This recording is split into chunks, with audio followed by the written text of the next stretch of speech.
नमस्कार, हेलो जी, हाय जी, वेलकम जी। कैसे हैं जी? ऑल गुड है?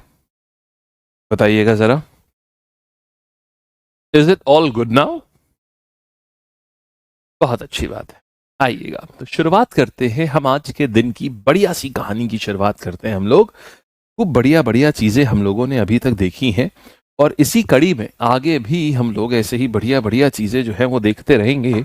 और उसकी आज जो शुरुआत है वो है पाथ्स एंड स्केड्यूल्स की। ठीक है, एकदम बढ़िया। क्या बात है, चलिए बहुत अच्छी बात है। आइए शुरुआत कर रहे हैं हम लोग।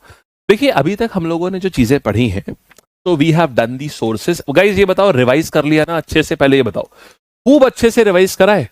मेकिंग ऑफ द कॉन्स्टिट्यूशन हमने कर लिया। आपको अभी यहाँ की सारी डेट्स, हर कमेटी के कौन चेयरमैन साहब थे, ये सब कर चुके हो ना?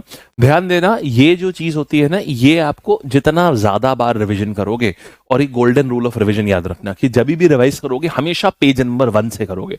रिगार्डलेस आप 10वीं क्लास भी पढ़ रहा हो, आप चाहे 15वीं क्लास में हो हमारी, लेकिन आप जब भी रिवाइज करोगे आप पेज नंबर 1 से ही करोगे। ये कर रहे हो तो आपको कभी प्रॉब्लम नहीं आएगी, आपको जरा भी एफर्ट नहीं लगेगा। एक हफ्ते बाद देखना, आपको लगेगा ये सब तो कितना आसान है, ये सब डेट आपके मुंह जबानी रटी हुई होंगी आपको। ठीक है, शाबाश, अरे वाह, मॉक टेस्ट भी दे दिया, बहुत बढ़िया। अच्छा, हम ना आपका कुछ अभी ना क्या करेंगे, तो हम लोग ना 4 दिसंबर तक की पूरा पॉलिटी फिनिश कर लेंगे। 4 दिसंबर कह रहा हूँ, सॉरी 4 नवंबर तक, इनफैक्ट और जल्दी कर लेंगे। हाँ, 4 नवंबर तक हमारा पूरा पॉलिटी फिनिश हो जाएगा। तो उसके बाद क्या करोगे, सुनो, एक ना आपको एक छोटे सा एक टेस्टिंग पैटर्न बता देता हूँ। एक छोटा सा टेस्टिंग पैटर्न बता रहा हूँ, ध्यान से सुनना कि टेस्ट किस अनुसार आप दोगे। जैसे ही हमने ना कोई भी चीज करा दी आपको, फॉर एग्जाम्पल हमने आपको पॉलिटी करा दिया, इसके बाद आप क्या करोगे ना, पॉलिटी के ही सेक्शनल टेस्ट देना शुरू कर देना। अभी से ही शुरू कर, अभी क्या करोगे, अभी देखो, कभी किसी भी चीज को टेस्ट करना जाता है ना, ऐसे करते हैं सबसे पहले ना चैप्टर। जैसे ही कोई भी चैप्टर कंप्लीट करा दिया ना, तो आप तुरंत उसके चैप्टर टेस्ट देना शुरू कर दो। ठीक है, फिर जैसे ही मान लो सब्जेक्ट फिनिश करा दिया ना, तो आप क्या करो, वो आप सब्जेक्ट टेस्ट देना शुरू कर दो। तो तुरंत ही आप क्या करो, आप पूरा सब्जेक्ट टेस्ट देना शुरू कर दो, खूब सब्जेक्ट टेस्ट दो। इसमें जितनी कमियां आ रही है ना, सुनना, उसमें जितनी भी कमियां आ रही हैं वो सारी कमियों को अपनी सही करो। मतलब जब आप सब्जेक्ट टेस्ट दोगे, जैसे मान लो पूरा पॉलिटी खत्म कर दिया, तो आप पूरे पॉलिटी का टेस्ट दो। आपको पता चलेगा कहां कहां आपसे गलतियां हो रही हैं, कौन कौन से टॉपिक्स हैं जो आपके अभी भी कमजोर हैं, उनको और अच्छे से रिवाइज करो। और ये जो सब्जेक्ट टेस्ट है ना, तकरीबन 10 से 15 सब्जेक्ट टेस्ट जो पॉलिटी है, तो सिर्फ पॉलिटी के हमने 10 टेस्ट दे दिए, 15 टेस्ट दे दिए, ऐसे करके। फिर जब ये हो जाता है, तब फिर सेक्शनल टेस्ट दिए जाते हैं। सेक्शनल मतलब फिर एक एक करके सारे जीएस कंप्लीट होते न जाएंगे ना, तो फिर क्या करोगे, सेक्शनल टेस्ट दोगे। सेक्शनल टेस्ट मतलब पूरा पूरा जीएस दे रहे हो। तो आप में से अभी जैसे मान लो जिसका भी, अगर मान लो कोई सब्जेक्ट कंप्लीट भी है, मान लो कोई चैप्टर कंप्लीट है, या मान लो कोई सब्जेक्ट कंप्लीट हो चुका है, आप क्या करो कि आप उसके सब्जेक्ट टेस्ट देना शुरू कर दो। और फिर आता है सेक्शनल टेस्ट, कि पूरी पूरी जीएस का टेस्ट देते चले जा रहे हैं। जब ये चीजें, जब ये 20-20 कर लेना ना, 20 ये दे दिए, 20 ये दे दिए, 20 ये दे दिए, तब फिर आकर के 40 फुल लेंथ टेस्ट दे देना। 20 to 40 जितना भी समय आपके पास रहे, 20 to 40 फुल लेंथ टेस्ट। तो ये तरीका होता है पूरा मॉक देने का। ठीक है, लैग नहीं है, वीडियो रुक गया, अरे ऐसा क्या, चेक करो चेक करो चेक करो भाई, बहुत खास बात है भाई, बहुत इंपॉर्टेंट बात बता रहे हैं। 5 सेकेंड पीछे कर लो, सही हो जाएगा। अगर लैग आ गया है ना, तो 5 सेकेंड पीछे कर लो, वो आ जाएगा। ठीक है, कोई भी लैग नहीं है, कोई भी लैग नहीं, एकदम मस्त है। नो लैग ना, हाँ नो लैग है। ठीक, 10 सेकेंड आगे कर लिया करो। कोहली का कहना, कोकिल का कहना है कि 10 सेकेंड आगे कर लिया करिए, सही हो जाएगा। ठीक, चलो, तो ऐसे चलेगा ये पूरा, ये नोट कर लेना अपनी कॉपी में और इसी अनुसार बढ़िएगा, तो आपको फायदा बहुत मिलेगा। ठीक, अच्छा, अब देखो, अब हम लोग आगे शुरू करते हैं। तो 3 चैप्टर्स हम अभी तक कर चुके हैं। हम लोगों ने मेकिंग ऑफ द कॉन्स्टिट्यूशन कर लिया है, और प्रियम्बल कर चुके हैं, ये कर लिया हमने। इसके बाद हम लोगों ने और क्या कर लिया है, हम लोगों ने एक और भी चैप्टर हमने कर लिया। कल क्या करा था, कॉन्स्टिट्यूएंट असेंबली कर लिया है हमने पूरा, है ना। कॉन्स्टिट्यूएंट असेंबली भी हम कर चुके हैं। और आज हम करने जा रहे हैं पार्ट्स एंड स्केड्यूल। आज हम ये करने जा रहे हैं, पार्ट्स एंड स्केड्यूल। आसान चैप्टर है, छोटा ही चैप्टर है। ठीक है, चलिए शुरू करते हैं। 35 नहीं आएंगे, 42 से ऊपर आ जाएंगे आपको। ठीक है, 42 से ऊपर आ जाएंगे। चलो आगे बढ़ते हैं। ठीक है, विधि इसकी एक लिस्ट बना लीजिए, कौन कौन से आपको नहीं मिल रहा है, हमें एक पूरी लिस्ट भेजिएगा पूरी। ठीक है, एक लिस्ट बना लीजिए। चलो आओ, वीडियो बार बार स्टक हो रहा है, पीछे करना पड़ रहा है। ये फोटो ले लेता हूँ, बता दिया जाएगा ये। एक बार ना ऐप पे भी डाउट सेक्शन में ये इशू डाल देना, सही आ जाएगा। चलो ठीक है, अब शुरू करते हैं। देखो यार, पार्ट्स और शेड्यूल की बात करते हैं। थोड़ी देर के लिए चैट ऑफ कर रहा हूँ, ठीक है, ताकि थोड़ा पढ़ाना शुरू करूँ, फिर आप लोगों को 10 मिनट में पूछता रहूंगा कहाँ पर क्या समस्या है क्या नहीं है, सब पूरा पूछते रहेंगे, ठीक। देखो, तो अब कहानी ये आती है हमारे पास यहाँ पर कि पार्ट्स की बात होती है। पार्ट्स को बोलते हैं हिंदी में भाग और अनुसूची, पहले भी बता चुका हूं, कोई नई चीज नहीं है। पार्ट्स की बात करते हैं तो पार्ट्स को हिंदी में कहते हैं भाग, ठीक है, और स्केड्यूल को कहते हैं अनुसूची। पिछली बार आपको स्केड्यूल का पार्ट थोड़ा अनक्लियर रह गया था कि सर एग्जैक्टली स्केड्यूल किसको बोलते हैं, ठीक, तो हम आपको आज ये क्लियर करेंगे।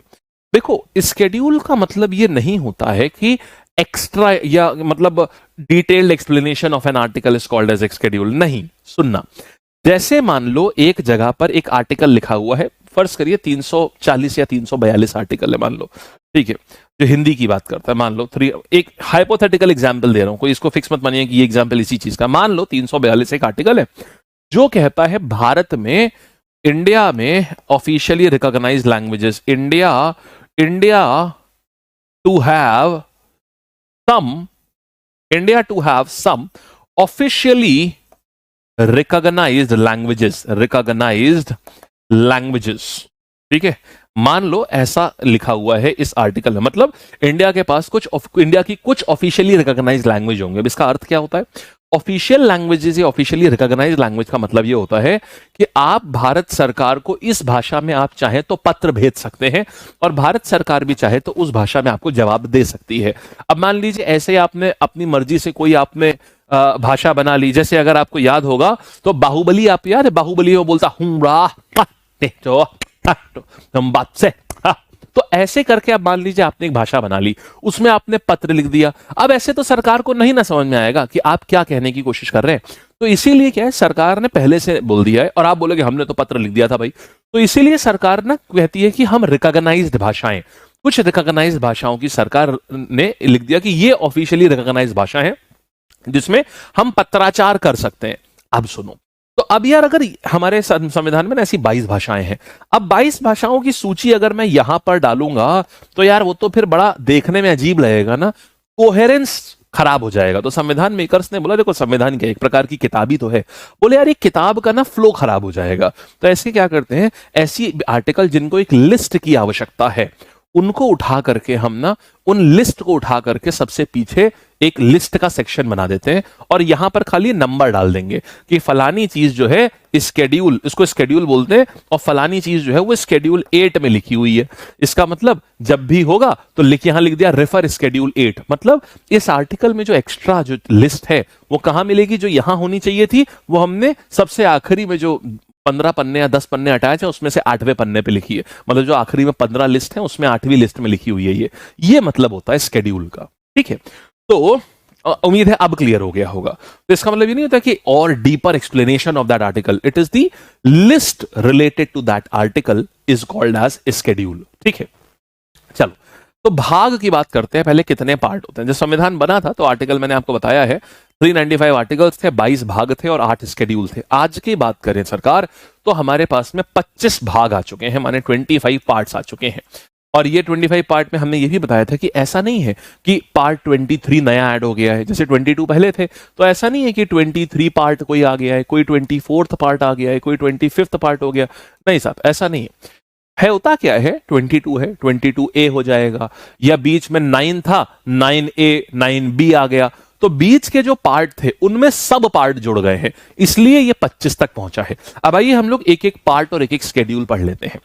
देखिए अब की क्या है ना कि आपको जितना भी सवाल पॉइंटर्स वाले ना वो हम लोग पहले ही कर ले रहे हैं, तो ये बड़ा अच्छा चेंज है। पहले क्या होता था ना, हम ऐसे पढ़ाते थे, आर्टिकल 1 से हम पॉलिटी शुरू करते थे, तो उसमें क्या होता था, आर्टिकल 1 से लेके जब तक एंड में पहुंचते थे तब तक कोई भी ना बच्चे टेस्ट नहीं दे पाते थे, क्योंकि उसमें जब भी पार्ट के सवाल आते थे तो उनसे गलत होते थे, शेड्यूल के आते थे, क्योंकि एक साथ पढ़े नहीं होते थे। अब की क्या किया ना, पैटर्न चेंज हो गया। अब की क्या किया है कि पार्ट और शेड्यूल जितना भी फैक्चुअल वाले सवाल है ना वो सारे आपके पहले ही 2-3-4 क्लासेस में पूरे डील हो जाएंगे। तो आप अगर चाहो अभी से भी ना अगर आप करना शुरू करो तो आपको पता होगा कि हाँ अब मैं कभी प्रियम्बल का कोई भी सवाल हो नहीं उठूंगा, अब कभी भी सोर्सेज ऑफ द संविधान का पार्ट हो नहीं उठूंगा, ऐसे ऐसे करके सवाल को फिनिश ऑफ करना शुरू कर दिया है। तो इससे बहुत इंप्रूवमेंट है the way in which we cover. अब देखो आपको सारे पार्ट याद कराने आज हमें। देखो तो पार्ट 1 में क्या दिया हुआ है, सारे समझाते हुए करवाएंगे ऑब्वियसली। पार्ट 1 में क्या दिया हुआ है, देखो एक बात बताओ यार, आप कैसे कहोगे कि ये भारत है? कैसे कहोगे भाई? ये कैसे बताओगे कि ये भारत है? अरे भारत है तो भारत का कुछ एरिया होगा, कुछ डिस्ट्रिक्ट्स होंगे, कुछ राज्य होंगे जो भारत में आते होंगे, कुछ डिस्ट्रिक्ट्स होंगे जो भारत में आते होंगे। तो वो सब कुछ कहां पर लिखा हुआ है कि भारत में कौन कौन से डिस्ट्रिक्ट आते हैं, कौन कौन से राज्य आते हैं, सब कहां लिखा हुआ है? ये सारा जो चीजें हैं, जो देश क्या है, वो पार्ट 1 में डील हो जाता है। मतलब भाग 1 जो है वो यूनियन एंड इट्स टेरिटरीज, मतलब भारत और भारत की टेरिटरीज किसको कहेंगे, इससे डील करता है। यहां पर बकायदा पता है आपको टेरिटरीज की डेफिनेशन लिखी हुई है बकायदा यहां पर, कि टेरिटरीज का मतलब क्या होता है। टेरिटरीज का मतलब होता है सारे स्टेट जितने भी होते हैं। टेरिटरीज का मतलब क्या होता है, सारी यूनियन टेरिटरी जितनी भी हैं, जैसे पुडुचेरी हो गया, गोवा हो गया, दमन एंड दीव हो गया, ये सब। टेरिटरीज का मतलब क्या होता है, ऐसा कोई भी एक्वायर्ड एरिया जो भारत ने बाद में आजादी के बाद भी अगर किसी एरिया को एक्वायर किया है तो वो भी इंडिया की टेरिटरी में आएगा। जैसे सिक्किम, सिक्किम भारत के पास पहले नहीं था, भारत ने 1975 में सिक्किम को एक्वायर किया है ना, सिक्किम को अपने में मिला लिया है। तो ऐसी कोई भी जगह जो भारत अपने में मिला लेगा वो भी भारत की टेरिटरी कही जाएगी। तो यहां बकायदा डेफिनेशन मौजूद है। आपको एक और चीज बताते हैं, ये जो स्टेट और टेरिटरी आप देख रहे हैं ना, ये क्या होता है, यूनियन टेरिटरी स्टेट, देखो बहुत प्यारी चीजें हैं, समझना। पॉलिटी पढ़ो तो एकदम अंदर तक सब चीज समझ लो, एकदम क्या होता है, कैसे होता है, सब कुछ। देखो ये दो चीजें होती हैं, स्टेट और, हम अभी कमेंट सेक्शन भी खोलेंगे 5-7 मिनट में, ठीक है, थोड़ा सा कवर कर लें फिर खोलते हैं, ताकि जो भी डाउट हो ना अपने पास नोट करके रख लो, फिर बताना हमको कि क्या डाउट आ रहा है आपको, फिर उसको सॉल्व करेंगे, अच्छा लगेगा, मजा आएगा। देखो तो होता क्या है, स्टेट और यूनियन टेरिटरी।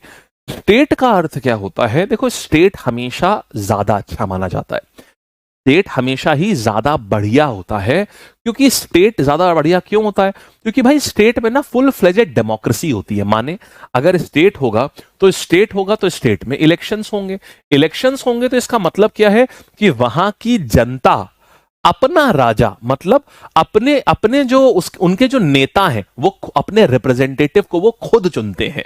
उसके बाद उन नेता के ऊपर उनका एक मेन मुखिया होता है, चीफ मिनिस्टर, उसको स्टेट के लोग खुद चुनते हैं, उनके ऊपर कोई फोर्स नहीं करता, वो उसको खुद चुनते हैं। बोलो यहां तक बात समझ आ गई है? ठीक है, अब देखिएगा, अब क्या करेंगे, हाँ जी देखो, तो इलेक्शन सबसे बड़ी चीज फायदा होता है, स्टेट में इलेक्शंस होते हैं, सबसे बड़ा फायदा होता है। तो स्टेट में क्या होता है, प्लस स्टेट गवर्नमेंट के जितने भी सरकार, देखो सरकार क्या है, लोगों के ही द्वारा, तो चाहे राज्य की सरकार की बात करें तो लोगों के ही द्वारा तो सरकार है। तो सरकार जो भी फैसले लेगी, इसका मतलब एक प्रकार से अपने लिए लोगों ने ही फैसले लिए हैं ना, क्योंकि राज्य की जो सरकार है वो राज्य के ज्यादा करीब है। एक बात बताओ, नागालैंड की जो सरकार है यार, वो नागालैंड के लोगों के बारे में ज्यादा अच्छे से जानेगी ना। मणिपुर की जो सरकार है, मणिपुर में ना दो कम्युनिटीज होती हैं, एक हिंदू कम्युनिटी है और एक क्रिश्चियन कम्युनिटी है। एक को कुकी कम्युनिटी कहते हैं, एक को मेती कम्युनिटी कहते हैं। इन दोनों में भयंकर लड़ाई चलती है, भयंकर, मतलब कुकी वाले मेती को दिख जाए तो कहिए गला रेत दें, मेती वाले कुकी को मिल जाए तो कहिए सीधा गोली मार दें, ये लड़ाई चलती है। तो यार वो जो उनका जो कल्चर है वो कौन समझ पाएगा? क्या सेंट्रल में बैठे हुए मिनिस्टर साहब समझ पाएंगे? दिल्ली जो हरियाणा में पैदा हुए हैं, दिल्ली में रह रहे हैं, क्या वो समझ पाएंगे वहां का कल्चर? नहीं ना समझ पाएंगे। तो इसीलिए क्या होता है, उस लेकिन वहां पे जो सरकार चुनी जाएगी वो सही से समझ पाएगी कि इसका मतलब क्या है। तो इसीलिए स्टेटहुड हमेशा अच्छा होता है। जब किसी को हमें इसको डिमोशन करना होता है किसी चीज का ना, तो हम उसका स्टेटहुड छीनते हैं और हम स्टेटहुड छीन करके हम उसको यूनियन टेरिटरी बना देते हैं। तो यूनियन टेरिटरी का दर्जा जो होता है ये लोअर होता है। क्यों होता है? क्योंकि यहां पर इनकी अपनी, यहां पर रह रहे लोगों की अपनी सरकार नहीं होती। यहां पर रह रहे लोगों को क्या करना होता है, इनकी अपनी सरकार नहीं होती, इनको केंद्र ने जो रूल बनाएगा, केंद्र सरकार, यहां पर केंद्र का शासन होता है। केंद्र का शासन एक प्रकार का, जाहिर सी बात है, देखिए हम ये नहीं कहेंगे बाहरी का शासन है, लेकिन वो आपके कल्चरल फैब्रिक को इतना अच्छे से नहीं जानता है। और जैसा कि हम जानते हैं भारत में हर 100 किलोमीटर पे, यहां भारत में बहुत फेमस एक कहानी है कि भारत में ना हर 50 किलोमीटर, हर 100 किलोमीटर पे खाना, हर 500 किलोमीटर पे बोली और हर 400-500 किलोमीटर पे कल्चर बदल जाता है। तो ऐसे जगह पर केंद्र का शासन, जाहिर सी बात है, एक बहुत अच्छी चीज नहीं है, राइट। तो इसीलिए इसका दर्जा जो होता है वो हल्का होता है। एग्जाम्पल देता हूं, अभी जम्मू कश्मीर के इलेक्शन में हुए, अभी जम्मू कश्मीर के इलेक्शन, जम्मू कश्मीर के पास में, रीसेंट एग्जांपल दे रहा हूं आपको ताकि आपको ज्यादा समझ आए, जम्मू कश्मीर में जब इलेक्शन हुए सन 2014 में, जम्मू कश्मीर में इलेक्शन हुए थे, यहां पर एक मिलीजुली सरकार आई, बीजेपी और पीडीपी की गवर्नमेंट आई, यह राज्य बन गया, राज्य था, बीजेपी प्लस पीडीपी की सरकार आई यहां पर। 2018 में क्या हुआ, बीजेपी ने अपना सपोर्ट वापस ले लिया। अच्छा, 2018 में बीजेपी ने अपना सपोर्ट जब वापस ले लिया तो यह सरकार गिर गई, तो अब यहां कोई सरकार नहीं रही, तो यहां राष्ट्रपति शासन लगा हुआ था। और सन 2019 में क्या किया गया, अभी भी देखो यह राज्य था, 2019 में इसका स्टेटहुड इससे छीन लिया गया। ये कब छीना जाता है स्टेटहुड, जब एक जगह का वहां की state government law and order maintain करने में पूरी तरीके से विफल हो जाए। हमने आपको क्या बताया था कि स्टेट होना क्यों अच्छा है, क्योंकि स्टेट की अपनी सरकारें वहां अच्छा लॉ एंड ऑर्डर मेंटेन कर पाएंगी, कल्चर फैब्रिक समझती हैं, सारी चीजें समझती हैं, तो अच्छे से उसका देखरेख कर पाएंगी। लेकिन अगर ऐसा करने के बाद भी उस जगह की देखरेख अच्छी नहीं होती है तो फिर केंद्र सरकार कहती है फायदा ही क्या तुम्हारे को, स्टेटहुड देने का क्या फायदा हुआ। तो इसीलिए क्या करते हैं, यूनियन टेरिटरी बना दिया जाता है। स्टेटहुड छीन लिया गया और यूनियन टेरिटरी बना दी गई। तो अभी जब उमर अब्दुल्ला ने अपनी, अभी नए इलेक्शन हुए 2024 में, अभी इलेक्शंस हुए थे, उनका रिजल्ट भी अभी आया है। अब क्या हुआ, जम्मू कश्मीर में नए चीफ मिनिस्टर ने अपनी ओथ भी ले ली है। ओथ, कौन चीफ मिनिस्टर बने यहां पर, उमर अब्दुल्ला यहां के चीफ मिनिस्टर बने हैं नए।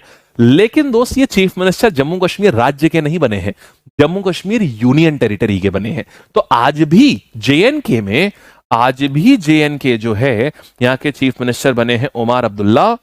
उमर अब्दुल्ला जो चीफ मिनिस्टर बने हैं, इन्होंने ये यूनियन टेरिटरी के चीफ मिनिस्टर बने हैं। और इन्होंने ये बात बोली भी है कि मेरा पहला जो टारगेट होगा वो ये होगा कि जम्मू कश्मीर को स्टेटहुड दिलाया जाए।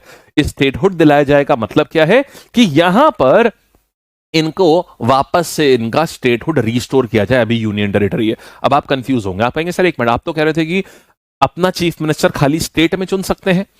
नहीं, देखो, कुछ तीन ऐसी यूनियन टेरिटरी हैं जिनको स्पेशल स्टेटस प्राप्त है, जहां पर आप स्टेटहुड, यूनियन टेरिटरी रहते हुए आपको अपना चीफ मिनिस्टर चुनने की आपको आजादी है। जैसे पहला Delhi, the first one is, तो UTs with chief minister, union territories with chief minister कौन कौन सी आती हैं ये देखो। First is Delhi. तो दिल्ली की अगर हम बात करें तो यहां के चीफ मिनिस्टर का नाम है, इस समय कार्यकारी चीफ मिनिस्टर है क्योंकि श्री अरविंद केजरीवाल साहब जेल में हैं अभी, तो अतिशी मारलेना। तो मिसेस है, मिस है, पता नहीं, तो जब पता नहीं होता ना मिस बोला जाता है, MS डॉट, मिस नहीं मिस। जब आपको ये ना पता हो कि मिस है मिसेस है तो मिस अतिशी मारलेना। फिर पुडुचेरी के आते हैं, ये पुडुचेरी दूसरा है, यहां पर भी ये है यूनियन टेरिटरी लेकिन यहां पर भी चीफ मिनिस्टर अलाउड है। 2021 से है N रंगास्वामी। क्या हो जाएंगे, ये आ जाते हैं N रंगास्वामी आ जाते हैं ये।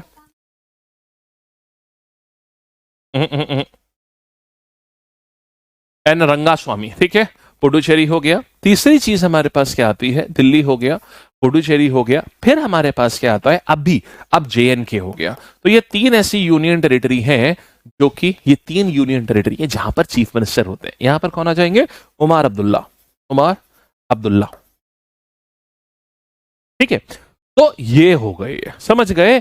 तो अभी ये इनको एक स्पेशल स्टेटस दिया गया। तो आप बोलेंगे फिर स्टेटहुड की क्या जरूरत है, क्योंकि लॉ एंड ऑर्डर अभी भी इनके अंडर नहीं है। माने पुलिस जो है अभी भी, जैसे दिल्ली की जो पुलिस है वो इनके अंडर नहीं आती है, वो केंद्र सरकार के अंडर आती है। इसीलिए आपने देखा होगा कि यार अभी अभी नलिन प्रभात को जम्मू कश्मीर पुलिस का DG बनाया गया है।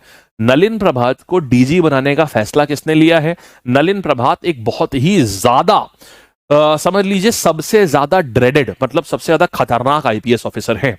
और ये NSG के डायरेक्टर जनरल थे। NSG आप जानते हैं भारत की सबसे एलीट फोर्सेस में से एक आती है। NSG कमांडोज की सबसे एलीट कमांडोज होते हैं NSG commandos, one of the elite मैं कहूंगा।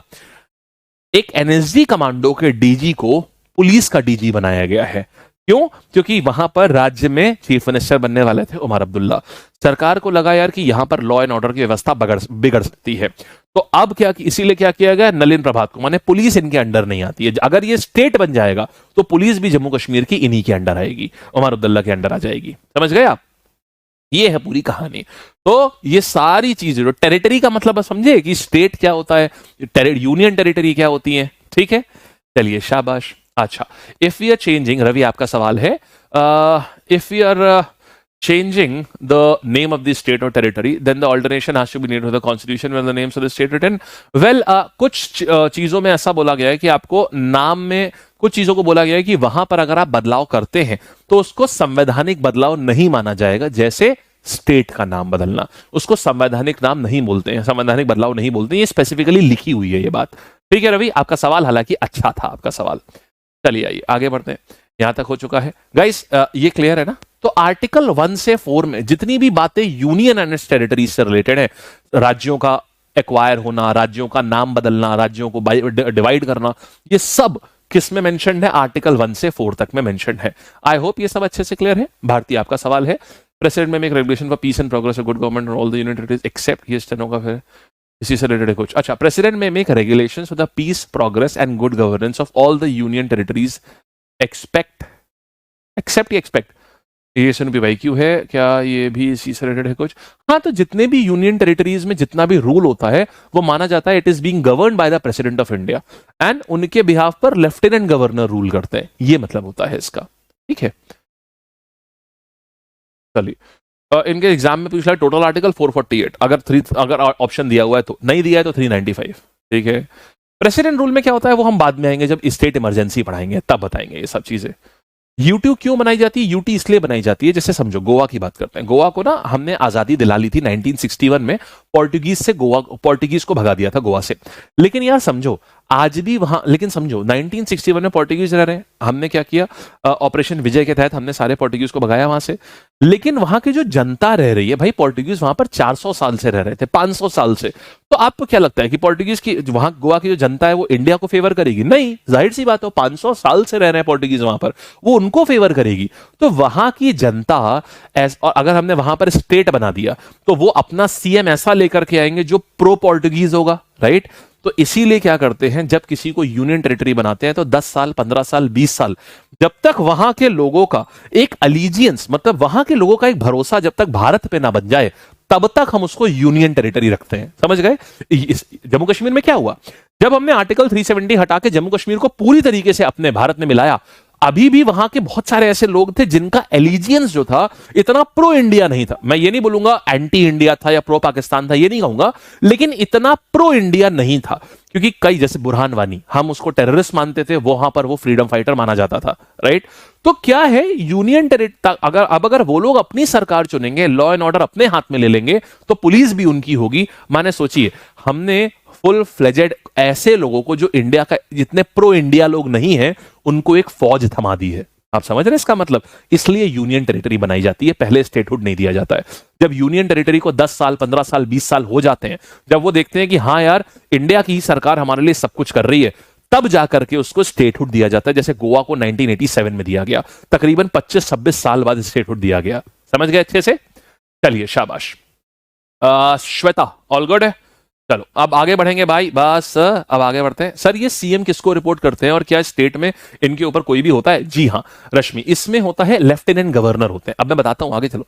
चंडीगढ़ क्यों यूटी में है? हाँ चंडीगढ़ है, चंडीगढ़ को यूटी ही रखा गया है क्योंकि वो एक शेयर्ड कैपिटल है। और उसका भी रीजन ये है यार, आप 1980s नहीं जानते हो, 1980s में ना भयंकर यहाँ पर भयंकर समस्याएं हुई थी जब ये भिंडरन वाले कांड हुआ था। भिंडरन वाले मतलब प्रो खालिस्तानी लोग, खालिस्तानियों ने इतना हल्ला काटा हुआ था कि there was it was needed, ये उन्हीं का रिक्वायरमेंट था कि पहले पंजाब हरियाणा ये सब एक हुआ करता था, पंजाब हरियाणा हिमाचल प्रदेश।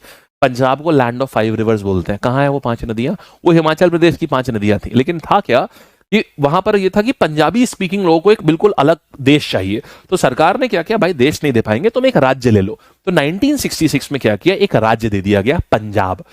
अब क्या था, लेकिन सरकार को अपनी प्रेजेंस वहां पर मेंटेन रखनी जरूरी थी। तो उन्होंने क्या किया, एक एरिया उठाया चंडीगढ़ का, बोले इसको सेंट्रल, इसकी कैपिटल बनाओ, पंजाब की कैपिटल बना दो इसको, और ये इसको यूनियन टेरिटरी बना दो, ताकि हम अपनी फोर्सेस वगैरह, हम सारी चीजें यहां मेंटेन रख पाए, यहां पर लॉ एंड ऑर्डर हमारे हाथ में हो, ताकि कभी भी अगर पंजाब में कोई भी ऐसा खालिस्तान से समर्थन में कोई भी काम कांड होता है, हम तुरंत वहां पर आंसर कर पाए। इसलिए चंडीगढ़ यूटी है। ठीक है, एग्जैक्टली प्रियांशु, एग्जैक्टली सर। अच्छा बस करो यार, कितने आप लोग जानते हैं, थोड़ा सा बस आप लोगों के इंटरेस्ट क्वेश्चन को छू दो। अब आप लोग सवालों की ऐसी बौछार करते हैं कि आप भूल जाते हैं कि आप एक एग्जाम की तैयारी करने आए हैं। अरे आगे पढ़िए प्रभु, आगे भी तो आइए। अब देखिए पार्ट 2 में रूल्स दिए हैं। पार्ट 2 जो होता है ये आर्टिकल्स होते हैं 5 से लेके 11 तक होते हैं, ठीक है। आर्टिकल होते हैं 5 से लेके 11 तक आर्टिकल्स होते हैं। तो ये 5 से 11 क्या होता है, ये पार्ट 2 सिटीजनशिप में डील करता है। जैसे एक बात समझो, मैं हूं और यार दूसरा एक पाकिस्तानी आदमी है मान लो। अब यार क्या हम दोनों लोगों को सेम रूल्स होंगे? जैसे अभी एक योजना आई है प्रधानमंत्री इंटर्नशिप योजना, पीएम इंटर्नशिप, बहुत गजब योजना है। मुझे नहीं लगा था इंडिया में ऐसी योजना आएगी। आज वीडियो बनाएंगे हम उसके ऊपर, आपको सब बताएंगे कैसे अप्लाई करना है। हर महीने 5,000 रुपए मिलेंगे उसमें। आप अगर आपके सालाना इनकम आपके घर की 8 लाख से कम है तो आपको 5 लाख रुपए मिलेंगे हर महीने। तो अब ये सारी जो योजनाएं हैं, अब यार बताओ ये तो इंडियंस के लिए है ना। अब ऐसे जैसे आपको पता है बांग्लादेश से बहुत सारे रोहिंग्याज वो इंडिया में आते हैं, तो क्या उनको भी ये चीजें मिलेंगी? नहीं। तो इसीलिए आपको ये मिलनी चाहिए ना, क्योंकि ये आपके, इसमें आपका हक है। इसको ऐसे समझो, जैसे मान लो क्या हो रहा है, आपके पिताजी कुछ पैसा कमाते हैं, वो उस पैसे पे पहला हक किसका होगा? आपका, क्योंकि वो आपके फादर का है, आपकी मदर का पैसा है। मान लीजिए कि आपके घर पे 3 लोग ऐसे ही बाहर से आ जाते हैं और वो कहते हैं अब तुम हमको भी खाना खिलाओ क्योंकि हम तुम्हारे घर के अंदर आ गए हैं। तो अब क्या होगा? इससे होगा क्या? पिताजी की तनख्वाह तो बढ़ेगी नहीं, तो उतनी है। अब आपका खाना कटेगा और उनको खाना खिलाया जाएगा, क्योंकि आपका खाना काट के 2-3 दिन 4 दिन तो ये चैरिटी में अच्छा है। लेकिन क्या आप ऐसा बोलेंगे? फिर वो अगर बोलेंगे मुझे अब आपका बेड भी चाहिए, मुझे सोना है यहाँ पर क्योंकि मैं भी इस घर में खाना खाता हूं, तो मुझे आपका बेड भी चाहिए। अब आपको समस्या होनी शुरू हो जाएगी। मैं आपका वॉशरूम भी शेयर करूंगा क्योंकि मैं भी अब इस घर का मेंबर हूं। तो इसीलिए क्या करा गया, कुछ ऐसे रूल्स रखे गए हैं जो कि सिर्फ जो इस देश के लोग हैं, इस देश के जो नागरिक हैं, उन्हीं को मिलेंगे। उसको सिटीजनशिप कहते हैं। तो ये पार्ट 2 होता है। माने citizenship is a set of, अगर आप citizenship is like a membership, कि आपके पास इस कंट्री की मेंबरशिप है। अगर मेंबरशिप होगी तो कुछ ऐसे फायदे होते हैं जो मेंबर्स ओनली होते हैं, तो वो आपको मिलेंगे। आर्टिकल 5 से 11 में दिया हुआ है वो पूरा। फंडामेंटल राइट्स, कुछ ऐसे मौलिक अधिकार होते हैं। पार्ट 3 में दिया हुआ है मौलिक अधिकार, फंडामेंटल राइट्स। इसके आर्टिकल क्या होता है? 12 से लेके 35 तक होता है। फिर देखो पार्ट 4 में दिया हुआ है डीपीएसपी। डीपीएसपी क्या होता है समझना। जब क्या हो रहा था, जब भारत आजाद हो रहा था और कॉन्स्टिट्यूएंट असेंबली संविधान बना रही थी देश का, तो यार देखो आप छोटा सा ऐसा एक एग्जाम्पल समझो। आज आपकी इच्छाएं बहुत होंगी कि आप ना 1-1.5 लाख रुपए का फोन आपको देखने में फैसिनेटिंग लगता होगा। आप जब गाड़ियां देखते होंगे तो आपको लगता होगा यार काश मेरे पास भी एक स्कॉर्पियो होती, काश मेरे पास भी एक फॉर्च्यूनर होती, काश मेरे पास भी। जब आप स्प्लेंडर से गुजर रहे हैं, प्लैटिना से गुजर रहे हैं और बगल में एक बड़ी स्कॉर्पियो आती है और वो बोला हटो भाई, वो निकल रहा है, आपको लगता है काश मेरे पास भी होती, मेरे पास भी BMW होती, ऑडी होती, मर्सिडीज होती। ये सब आपके सपने हैं। लेकिन क्या आज आप अपने आज के संसाधनों के साथ में वो आप कर पाएंगे? नहीं कर पाएंगे ना। लेकिन आपके कुछ सपने हैं कि यार मैं आज तो ऐसा नहीं कर सकता, लेकिन भविष्य में मैं अपने आप को इस काबिल बनाऊंगा कि मैं उन सपनों को साकार कर लूं। बिल्कुल सही बात है। तो यही कहानी, क्योंकि आज क्यों नहीं कर सकते? क्योंकि आज आपके पास जो मीन्स है वो सफिशिएंट नहीं है। आज आपके मीन्स मतलब जो पैसा आपके पास है वो सफिशिएंट नहीं है इस चीज को करने के लिए।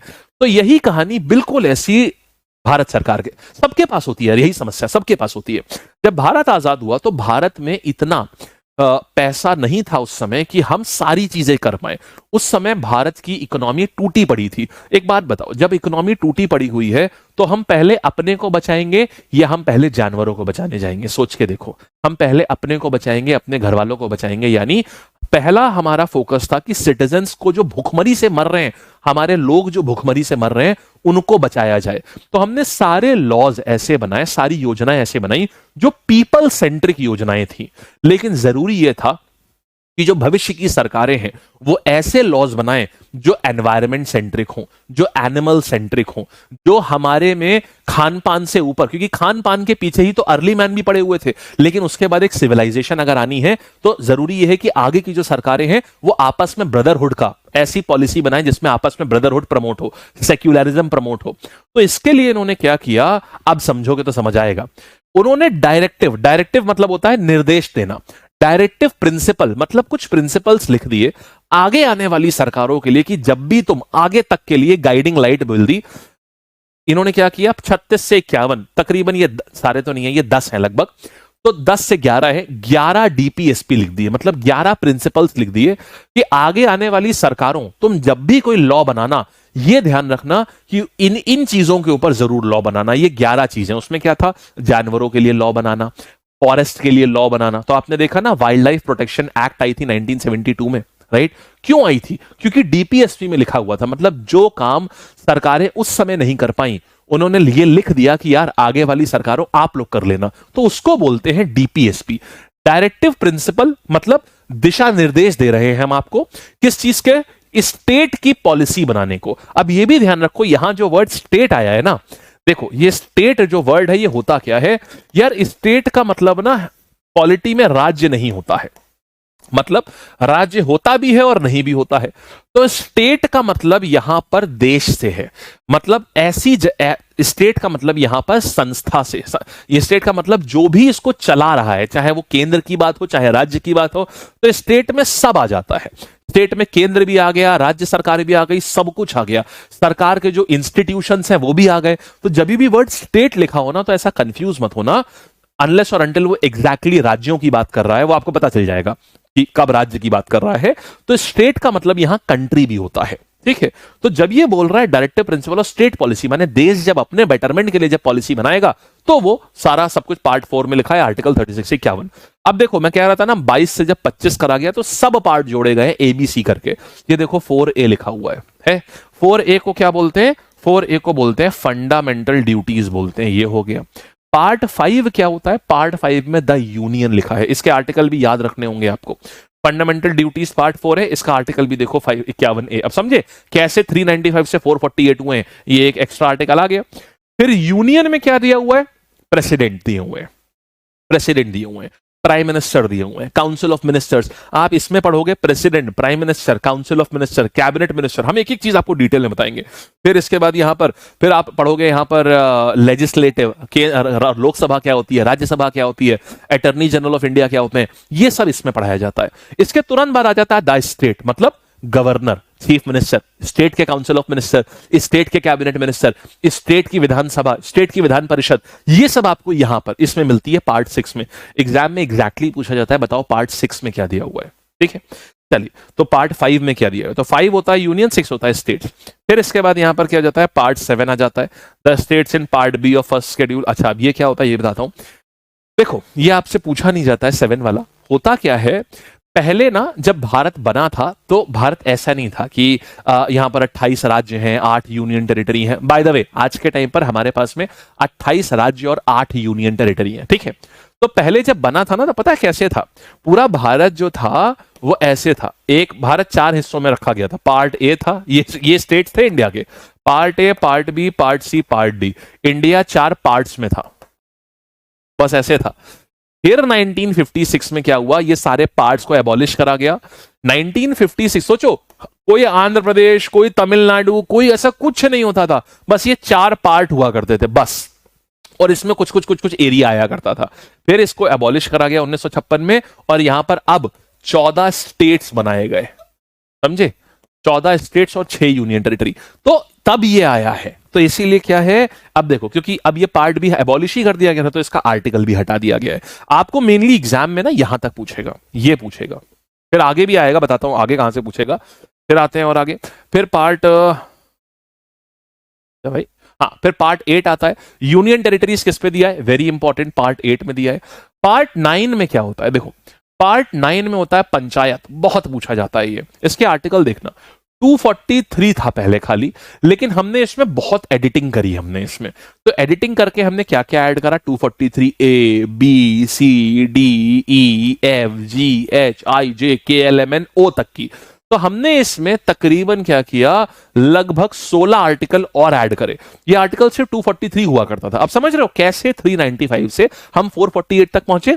तो हमने इसमें 16 आर्टिकल और ऐड करे और हम 243 तक पहुंचे हैं। तो यहां पर 16 आर्टिकल, ये सब आर्टिकल ऐड करे हमने इसमें। तो पंचायत का पार्ट होता है 9, और ये गाइस ये आर्टिकल बहुत याद करना, बता रहा हूं आपको, ये सवाल सबसे ज्यादा पूछा गया है पिछले दिनों में, ये वाला, ये वाला और ये आर्टिकल, यही ही सबसे ज्यादा आता है यहां से, ठीक है। चलो देखो अब क्या करेंगे, अब क्या हुआ, अब आओ पार्ट 9A। अब ये पार्ट है जो बाद में ऐड करा गया, कोई भी सब पार्ट देखना, ABCD ये सब बाद में ऐड करे गए। तो म्यूनिसिपैलिटीज, तो म्यूनिसिपैलिटी को कब लेकर के आए, ये देखो O के जस्ट बाद वाला आर्टिकल। तो 243P से लेकर के देखना, पहले 243P से लेकर 243Z, अब तो खत्म हो गया, अब क्या करें, Z के बाद क्या करें, तो फिर शुरू कर दिया ZA, ZB, ZC, ZD, ZE, ZF और ZG तक की। तो ये 243P से लेकर 243ZG तक की। फिर ZG ऐसी गाड़ी के नंबर जैसे होते हैं, आपने देखा होगा गाड़ी में भी ऐसे नंबर लिखे रहते हैं। अब ZG तक जब कंप्लीट हो गया तो उसके बाद ZH से शुरू हो गया, ZH से लेके ZT तक। ये क्या होता है? ये पार्ट 9B है, ये सब बाद में ऐड करे गए। ये कोऑपरेटिव सोसाइटी का वेरी वेरी इंपॉर्टेंट। तो पंचायत का कौन सा हुआ? पार्ट 9। म्युनिसिपैलिटी का हुआ पार्ट 9B, और कोऑपरेटिव का कौन सा हुआ? Part 9C। सर क्या पंचायत का पहले नहीं था क्या? पंचायत था पहले। सुनना, देखो आप एक खास बात देखो, हम लोग हमेशा पढ़ेंगे कि पंचायत को ना 73rd कॉन्स्टिट्यूशनल अमेंडमेंट एक्ट से लाया गया। नहीं भाई, अगर ऐसा होता तो फिर आर्टिकल 243 नहीं होता ना इसके पास में। अगर ऐसा होता, पंचायत को 243 से लाया गया होता, 19 कहते हैं 1992 में पंचायत को लेकर के आए। नहीं, अगर पंचायत को 1992 में लेकर के आए तो 1950s में नागौर में पहली पंचायत कैसे है फिर इंडिया की? भारत की पहली पंचायत राजस्थान के नागौर जिले में हुई है, नागौर गांव में हुई है। ठीक, कैसे बन गई? अगर 1992 में पंचायत आया है तो ये आपने हमेशा सुना होगा कि 73rd कॉन्स्टिट्यूशन अमेंडमेंट से पंचायत लेकर के आए। पंचायत थी पहले से। प्रॉब्लम क्या थी? यूनिफॉर्म नहीं थी, मैंडेटरी नहीं थी किसी के लिए, हर राज्य के लिए। ऐसा होता था जिस राज्य का मन किया उसने, किसी ने 4 टियर सिस्टम कर लिया, किसी ने 2 टियर सिस्टम कर लिया, किसी ने पंचायत का सिस्टम ही नहीं रखा, बोला सिर्फ हमारे वहां राज्य सरकार होगी, वही सब कुछ गवर्न करेगी, गांव गांव तक वही राज्य सरकार गवर्न करेगी। ये प्रॉब्लम थी। 73rd कॉन्स्टिट्यूशनल अमेंडमेंट एक्ट ने क्या किया? मैंडेटरी करा कि हर राज्य में एक ही जैसा पंचायत सिस्टम होगा। ये शुरुआत करी। तो इसीलिए यहां पर पहले 243 था, उसके बाद फिर ABCD करके O तक गया है। ठीक, फिर क्या हुआ? हाँ, म्युनिसिपैलिटी नहीं था, तो म्युनिसिपैलिटी के देखो सारे आर्टिकल एकदम नए हैं, सब आर्टिकल वाले हैं। तो यहां पर आया पार्ट 9 आ गया म्युनिसिपैलिटीज, 243P से लेके 243ZG तक हुआ ये। फिर पार्ट 9B आ रहा है कोऑपरेटिव सोसाइटी। ये क्या हुआ? ये ZH से लेके ZT तक रहा है कोऑपरेटिव सोसाइटी। क्लियर हुआ? तो ये ऐसे आ गया ये आपका। फिर पार्ट 10 पे क्या आ गया? शेड्यूल एंड ट्राइबल एरियाज, ये इसमें लिखा हुआ है। अब देखिए शेड्यूल्ड एरियाज क्या होते हैं ये भी बता देते हैं आपको। देखो शेड्यूल्ड एरियाज क्या होते हैं? शेड्यूल्ड एरियाज, ये हालांकि ये आपसे पूछेगा नहीं, मेनली 9 तक पूछेगा आपसे। शेड्यूल्ड एरियाज क्या होते हैं यार? ऐसे एरियाज जहां पर उन एरियाज को संरक्षण प्राप्त है। जैसे फॉर एग्जांपल, अगर मैं ना अभी अपने घर के सामने, मेरे घर के सामने मान लो एक बड़ा सा नीम का पेड़ है, उसकी जड़ें मेरे घर तक आ रही है, मैं चाहूं कि उनको काट दूं, मुझे तुरंत हो सकता है पुलिस कंप्लेन हो जाए मेरे अगेंस्ट, मुझे जेल भेज दिया जाए पेड़ काटने के जुर्म में। पेड़ काटना गैर कानूनी होता है। अगर मुझे पेड़ काटना है तो पहले मुझे वन विभाग से परमिशन लेनी पड़ेगी। लेकिन यार आज भी कुछ ऐसी कम्युनिटीज हैं जो कि आज भी स्लैश एंड बर्न एग्रीकल्चर पे चलती हैं, तो ऐसे तो उनका पूरा पूरा कम्युनिटी को जेल में डाल दिया जाएगा। तो इसीलिए क्या करते हैं कुछ और अगर हमने वहां अपना रूल थोपने की जरूरत पड़ी, अगर हमने अपना रूल थोपा कि नहीं पेड़ नहीं काटोगे, एक पेड़ काटने के लिए परमिशन लेकर के आओ, तो जैसे पहले ट्राइबल मूवमेंट हुए थे ना जिसमें बिरसा मुंडा ने काफी लोगों को ऐसा, काफी ब्रिटिशर्स को ऐसा उड़ा दिया था, वही कहानी हो जाएगी यहां पर फिर से, क्योंकि वो उनका कल्चर है, वो उस कल्चर को नहीं चेंज करेंगे। तो जहां पर ऐसा हार्डकोर कल्चर है जहां पर आप अपने लॉज को नहीं इंप्लीमेंट कर सकते, हमने पहले से ही उन एरियाज को शेड्यूल्ड एरियाज डिक्लेयर कर दिया है। समझ गए? मेनली ये नॉर्थ ईस्ट में, असम, त्रिपुरा, मेघालय, मणिपुर, इन सब जगह पर मेनली है ये। मिजोरम नहीं, मणिपुर नहीं, मिजोरम, असम, त्रिपुरा, मेघालय, मिजोरम, मेनली इन जगहों पर। तो इनको इनमें इन एरियाज में शेड्यूल्ड एरियाज डिमार्केट कर दिए गए हैं। समझ गए? ऐसी मध्य प्रदेश में भी जंगल बहुत है, उन जंगलों के अंदर कुछ ऐसे ट्राइबल एरियाज हैं जहां पर बहुत सारी एक्टिविटी जो बाकी जगह इलीगल है, बाकी जगह गांजा पीना इलीगल है, वहां पर हो सकता है कहीं कुछ ऐसे गांव हैं एमपी में जहां पर हाँ ठीक है आप आराम से गांजे का सेवन करिए। क्यों? क्योंकि वो उनका रोजमर्रा की लाइफ का हिस्सा है, कल्चर है वो उनका, वहां इलीगल नहीं है वो चीज। तो ये सेम लैंड पे रह करके भी रूल्स अलग अलग हो सकते हैं, उसके लिए एक्सेप्शन पहले से ही संविधान में क्रिएट करा गया है। ठीक, अच्छा, फिर रिलेशन बिटवीन यूनियन, ये सब एग्जाम में नहीं आएगा, ये भी एग्जाम में नहीं आएगा, ये भी एग्जाम में नहीं आएगा, एग्जाम में खाली 9A 9B 9C तक आएगा। ठीक है, फिर देखो ये भी एग्जाम में नहीं आएगा, ये इंपॉर्टेंट है, ये इस बार आ गया था। ये ट्राइब्यूनल्स क्या होते हैं? पार्ट 14A में ट्राइब्यूनल्स होते हैं, ये इंपॉर्टेंट है। मैं पहले इंपॉर्टेंट बता देता हूं, ठीक है, मैं पहले इंपॉर्टेंट बता दे रहा हूं बस। अब देखो क्या होता है यहां पर, ट्राइब्यूनल्स क्या होते हैं। देखिए कभी कभी क्या होता है समझना, कभी कभी क्या होता है कि जैसे आज का आपको हेडिंग बताता हूं, इसकी इंडियन एक्सप्रेस की, एनजीटी ने नेशनल ग्रीन ट्राइब्यूनल ने सुओ मोटो लिया है किसी एक एनवायरमेंट केस को, ये आज की हेडलाइन है। क्या हुआ है इसमें कि एनजीटी मतलब क्या हुआ? National green tribunal, see the word tribunal is there. फिर आपने एक वर्ड सुना हुआ कैट, सेंट्रल एडमिनिस्ट्रेटिव ट्राइब्यूनल। तो देखो ट्राइब्यूनल क्या होते हैं, कुछ ऐसी चीजें होती हैं जिनका हमारे देश में आप जानते हैं कि जस्टिस का हाल बहुत खराब है, बहुत खराब है। एक एक मतलब एक एक केस हो के बाद में पता चला 15 साल, 20 साल, 25-25 साल लग जाते हैं फैसला आने में। आप समझ रहे हैं इसमें क्या का क्या ही हो जाएगा। आदमी ने क्राइम किया होता है 40 साल पे, उसको सजा सुनाई जाती है 70 साल पे, जब वो या तो मर चुका होता है या फिर ये है कि अब वो उस हालत में ही नहीं कि वो सजा काट पाए। तो क्या होता है कि इस अब ये हालत है, तो इसके लिए क्या किया गया, कुछ ऐसे एरियाज हैं जहां पर अगर जस्टिस देने में इतना देर लगाई गई तो वो बहुत ही कोर एरियाज हैं, कुछ बहुत भयंकर हो जाएगा, उसका नुकसान बहुत होगा अगर हमने जस्टिस देने में देर लगाई तो जैसे फॉर एग्जाम्पल अगर कोई एनवायरमेंट का इशू है, समझो एक फैक्ट्री है, एक जैसे फॉर एग्जांपल बताता हूं क्या हुआ था। गंगा, जब नमामि गंगे मिशन चलाया गया सन 2014 में, नमामि गंगे मिशन में होता क्या था कि जितनी भी ये फैक्ट्रीज थी, ये अपना वेस्ट जो था, इनका वेस्ट एसिडिक वेस्ट होता था, ये नदी में डायरेक्टली डिस्चार्ज कर देती थी, जिससे होता क्या था, नदी का पानी एसिडिक होता जा रहा था। वो एसिडिक पानी मछलियां रहती थी और मछलियां मास स्केल पे मरती जाती थी। तो कभी भी ऐसा होता है ना, किसी भी जगह आप देखते हैं बहुत सारी मरी हुई मछलियां शोर पे आ गई, तो पता है क्या हुआ होता है, कहीं ना कहीं किसी ने बहुत मास मात्रा में कोई एसिडिक वेस्ट अपना डिस्चार्ज किया होता है पानी में। क्योंकि अगर पानी एसिडिक हुआ, मछलियां एसिडिक पानी में रह ही नहीं सकती, मछली छोड़ो आप नहीं रह सकते। आपके पेट में आपको खट्टी डकारे कभी आई है, खट्टी डकारे, जलन सी हो रही है, आपके पेट में थोड़ा सा एसिड बढ़ जाता है तो ये प्रॉब्लम इतनी हो जाती है। सोचिए मछलियां एसिडिक पानी में कैसे रहेंगी। तो होता यह है कि ऐसी चीजों में बताओ क्या हम लोग 15 साल 20 साल रुक सकते हैं डिसीजन के लिए? नहीं ना। तो जहां पर जस्टिस की नीड बहुत ज्यादा होती है कि अगर जस्टिस डिलीवर नहीं किया तो फिर वो बहुत बड़ा प्रॉब्लम क्रिएट कर सकता है, तो ऐसी चीजों के लिए हम लोग ट्राइब्यूनल बनाते हैं, मतलब स्पेशलाइज कोर्ट जो कि सिर्फ और सिर्फ उसी चीज से रिलेटेड फैसलों को सुनेंगे बस, तो उसी को बोलते हैं ट्राइब्यूनल। जैसे एग्जाम्पल के तौर पर इनके आर्टिकल यहां लिखे, इनके आर्टिकल इंपॉर्टेंट नहीं है, इनका पार्ट इंपॉर्टेंट है। जैसे एग्जाम्पल नेशनल ग्रीन ट्राइब्यूनल, जितनी भी एनवायरमेंट रिलेटेड जितनी भी समस्याएं होती हैं वो सब सुनता है नेशनल ग्रीन ट्राइब्यूनल। फिर आता है सीएटी, सेंट्रल एडमिनिस्ट्रेटिव ट्राइब्यूनल। अगर किसी आईएएस के ऊपर मान लो किसी ने रिश्वत का आरोप लगा दिया, या किसी ने मान लीजिए सेक्सुअल एक्सप्लॉयटेशन का आरोप लगा दिया, आप ये समझिए वो आईएएस आदमी है, 10 जगह जाएगा रेड मारने के लिए। हो सकता है किसी जगह रेड मारने गया, वहां मान लीजिए कोई मैडम है, उन्होंने बोला, उन्होंने धमकी दे, और ऐसा खूब होता है, ऐसा नहीं है कि ये कम होता है, ये खूब होता है। अब मान लो किसी ने उस आईएएस के ऊपर ये लगा दिया कि अच्छा, आप मान लीजिए एक माइनिंग कंपनी है, वो माइनिंग कंपनी किसी महिला की है, एक आईएएस अफसर मान लीजिए, एक उनको रिपोर्ट मिलती है कि ये माइनिंग कंपनी जो है ये इलीगल माइनिंग कर रही है। अब वो आईएएस अफसर, वहां का डिस्ट्रिक्ट मजिस्ट्रेट अगर वहां छापा मारने जाता है, वो जो मैडम है वो धमकी देती हैं कि मैं तुम्हारे ऊपर सेक्सुअल एक्सप्लॉयटेशन का, शारीरिक शोषण का मैं तुम्हारे ऊपर केस कर दूंगी। अब अगर ये केस हुआ तो अब समझिए, अब इस प्रकार के केस अगर रेगुलर अदालत में जाएंगे तो हो सकता है 2 साल, 5 साल, 7 साल, 10 साल लग जाए। अब अगर किसी आईएएस पे इतना बड़ा आरोप लगा हुआ है तो सरकार उसको पोस्टिंग पे भी नहीं रख सकती, क्योंकि सरकार की छवि खराब होगी। ये एक आईएएस अफसर जिसपे आरोप लगा है, बट आरोप है, सिद्ध नहीं हुआ है, आरोप खाली लगा है, तो सरकार की भी, लेकिन लोग नहीं इस बात को समझेंगे, लोग कहेंगे भाई थू होगी। तो आईएएस अफसर जितने भी होते हैं उनके लिए, और अगर आईएएस को छुट्टी पे दे देंगे तो वैसे ही आईएएस का वर्कफोर्स इतनी कम है, उनके ऊपर इतना लोड रहता है कि व्यवस्था ही चरमरा जाएगी बिल्कुल। तो जितने भी आईएएस अफसर होते हैं उनके लिए अलग कोर्ट बनाया जाता है जिसको बोलते हैं सेंट्रल एडमिनिस्ट्रेटिव ट्राइब्यूनल। यहां पर सिर्फ आईएएस अफसर के ऊपर रिश्वत के केसेस हो गए, सेक्सुअल एक्सप्लॉयटेशन के केस हो गए, एससी/एसटी एक्सप्लॉयटेशन के केस हो गए, ये सारे केसेस इसमें चलाए जाते हैं। समझ गया ट्राइब्यूनल क्या है? So these are special courts, right. चलिए आगे बढ़ते हैं।